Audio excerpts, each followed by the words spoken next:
नमस्कार. श्री स्वामी समर्थ या यूट्यूब चॅनेलवर आपणा सर्वांचे मनपूर्वक स्वागत. आज आपण मानसपूजेत अर्पण केलेल्या प्रत्येक गोष्टीचा आध्यात्मिक अर्थ जाणून घेणार आहोत. आपण मानसपूजेमध्ये स्वामींना स्नान घालतो, चंदन लावतो, फुले वाहतो, नैवेद्य दाखवतो. पण कधी विचार केला आहे का, या प्रत्येक गोष्टीमागे आध्यात्मिक अर्थ काय आहे? स्वामींना खरोखर फुले हवी असतात का, की आपल्या मनातील सुगंध हवा असतो? आज आपण मानसपूजेतील प्रत्येक अर्पणाचा गूढ अर्थ जाणून घेणार आहोत. श्री स्वामी समर्थांची मानसपूजा ही आपण मागच्या व्हिडिओमध्ये कल्पनेने कशी करावी याबद्दल चर्चा केली. आता ही जी मानसपूजा आहे ती मनाला परमेश्वराशी जोडणारी साधना आहे.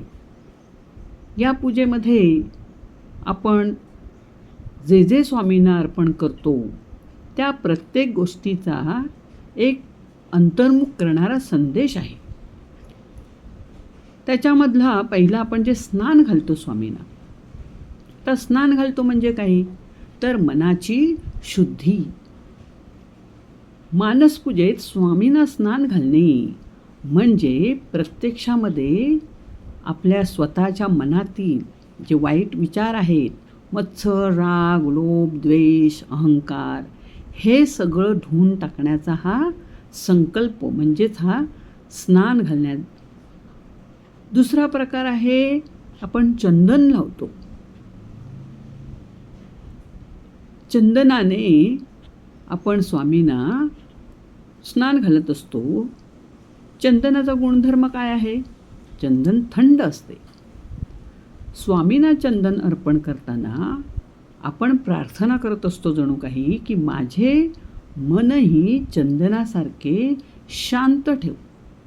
आता चंदन जेव्हा आपल्याला लावताना आपण चंदन उगाळतो, घासतो, म्हणजे माझं मनही असं चंदनासारखं संयमी ठेव, प्रसन्न ठेव.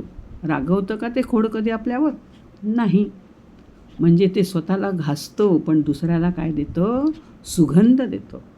मग चंदनातून आपण काय घ्यायचं आहे या सुगंधापासून, की माझं मनही चंदनासारखं शांत, संयमी आणि प्रसन्न ठेव, दुसऱ्याच्या उपयोगी यावं असं. त्यानंतर मग आपण स्वामींना वस्त्र परिधान करतो. भगवे वस्त्र किंवा स्वच्छ वस्त्र हे अर्पण करण्याचा अर्थ काय आहे, की आपल्या जीवनामध्ये सुद्धा असं शुद्ध आचरण, प्रामाणिकपणा, नम्रपणा, प्रेम, माया हे सगळे गुण आपल्या ठायी वसावे, हाच त्याचा अर्थ होतो. म्हणजेच आपण स्वच्छ मनाने राहिलं पाहिजे किंवा आपलं मन स्वच्छ झालं पाहिजे. त्यानंतर सुगंधी फुले वाहतो. सुगंधी फुलांचा काय आहे सद्गुण, की त्यांच्यामध्ये दया, क्षमा, प्रेम, करुणा, सत्य, श्रद्धा हे सगळं असतं. मग स्वामींना हे सगळं प्रिय आहे. मग तीही फुले, ही मनातील फुले रोज आपण स्वामींना अर्पण करण्याचा प्रयत्न करतो. म्हणजे फुलं ही सद्गुणी असतात. मग तसं आपण हे कसं बनायचं आहे? फुलांप्रमाणे सद्गुणी बनायचं आहे, असा याचा अर्थ होतो. त्यानंतरची आपण धूप दाखवतो, अगरबत्ती दाखवतो. आता धूप दाखवणे, अगरबत्ती दाखवणे म्हणजे काय, तर चांगल्या विचारांचा सुगंध पसरवायचा आहे. धूप आपण पसरवतो, वास त्याचा सुगंध अगरबत्तीचा. मग धूप जसा संपूर्ण वातावरणामध्ये सुगंध पसरवतो, तसेच आपल्या चांगल्या विचारांचा आणि चांगल्या वागणुकीचा जो सुगंध आहे तो आपल्याला समाजामध्ये पसरवायचा आहे किंवा पसरला पाहिजे, अशी त्यामधून भावना निर्माण होते.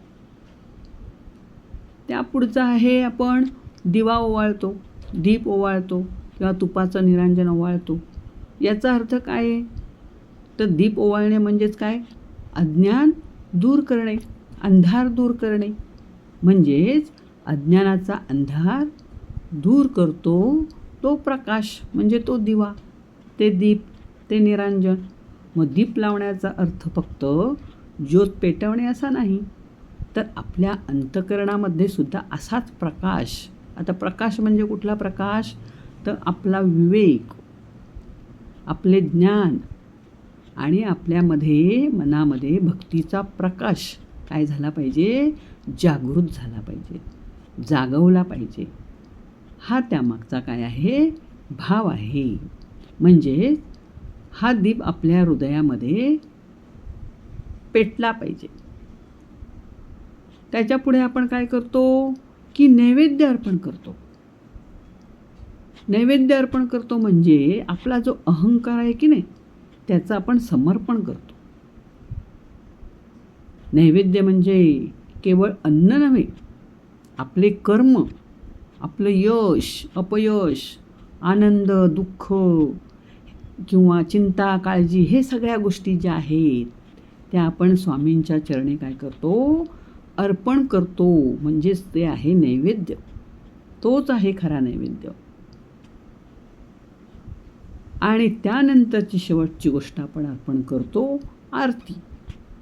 आरती करतो म्हणजे काय करतो? तर आपली कृतज्ञता व्यक्त करतो.